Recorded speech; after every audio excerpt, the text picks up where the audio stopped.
Halo guys, welcome back to Areko Channel. Subscribe bila kamu suka. Jarang disadari, ini dosa sepele yang membuat hisapnya lama, kata UAS. Pendakwah Ustadz Abdul Somad alias UAS mengisahkan seseorang yang soleh dan taat atas perintah Allah Subhanahu wa Ta'ala. Dia rajin sholat, zakatnya penuh, sedekahnya tak terhitung, tak pernah menyinggung orang lain, tapi ternyata setelah meninggal dia hisapnya lama sekali saat di padang mahsyar hari kiamat. Untuk mengulik apa penyebab dia dihisap lebih lama, dilihatlah catatan amalnya. Ternyata tidak ada dosa yang membunuh orang, tidak pula menyakiti hati orang, malah dia santun dan selalu tersenyum. Ternyata penyebab hisapnya lebih lama terkuak setelah orang soleh itu menghadiri suatu undangan. Dia makan daging kambing dan bekas kunyahannya tersangkut di gigi. Ia mencoba cari cara, tapi dagingnya masih ada yang menyelip. Singkat cerita, dia pulanglah ke rumah.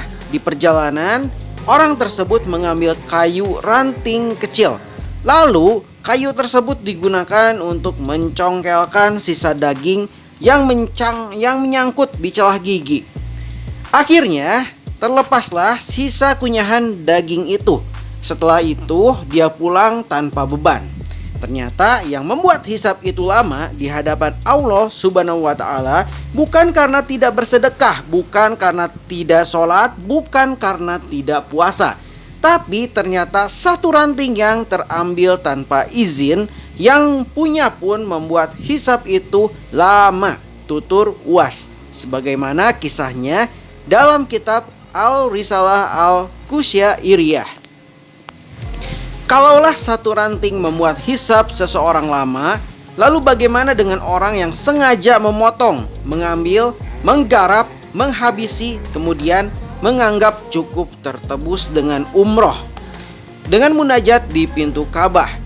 Begitu banyak yang membuat kita ada sangkutan di padang mahsyar, kata UAS. Pesan sahabat kepada tabi'in. Setelah membaca kisah ini, UAS mengaku lama terduduk dan termenung. Ia tak pernah terpikir memikirkan nasib orang lain, tapi yang ada dalam pikirannya bagaimana nasibnya di hadapan Allah Subhanahu wa Ta'ala kelak. Sudah berapa ranting kayu orang yang tertarik oleh tangan kita, dan kita tidak merasa itu berdosa. Agaknya itulah pesan dari sahabat Nabi kepada tabi'in, kata UAS. UAS mengungkapkan pesan dari sahabat Nabi kepada tabi'in. Beda kami dengan kamu adalah kami orang yang hidup bersama Nabi. Salat kami sama dengan kamu. Puasa kami sama dengan puasa kamu. Sedekah kami sama dengan sedekah kamu. Al-Quran kami sama dengan Al-Quran kamu. Bedanya, kami melihat dosa sebesar ujung rambut itu sangat besar, dan kalian menganggap dosa kecil itu remeh, ucap UAS. Oleh karenanya, bagi yang pernah mengambil barang atau sejenisnya milik orang lain tanpa izin, sebaiknya saat ini meminta maaf agar dihalalkan. Jika belum, maka saat hendak mengambil manfaat dari barang tersebut, sangat disarankan minta izin terlebih dahulu kepada pemiliknya. Nabi minta maaf 5 hari sebelum wafat. UAS mengisahkan Rasulullah Shallallahu Alaihi Wasallam yang merupakan manusia paling agung sekaligus utusan Allah Subhanahu wa Ta'ala, ya, tak luput dari kesalahan dan dosa kepada sesama manusia. Agar bebas dari dosa kepada sesama, Nabi meminta maaf 5 hari menjelang wafat. Hari Rabu, Nabi naik ke atas mimbar. Hari Senin, beliau meninggal. 5 hari sebelum meninggal, bilang, siapa yang pundaknya pernah tercambuk olehku saat aku menyambut kuda, lalu ada orang bersembunyi di balik kuda itu dan kena cambuk pundaknya.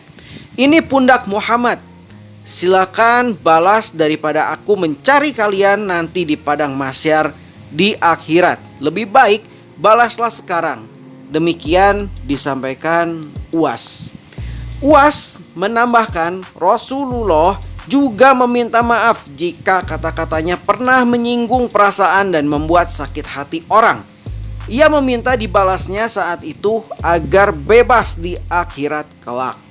Nabi sedang menunjukkan bahwa dia pun tetap minta maaf atas apa yang pernah dilakukan, baik yang zahir maupun yang batin, kata UAS.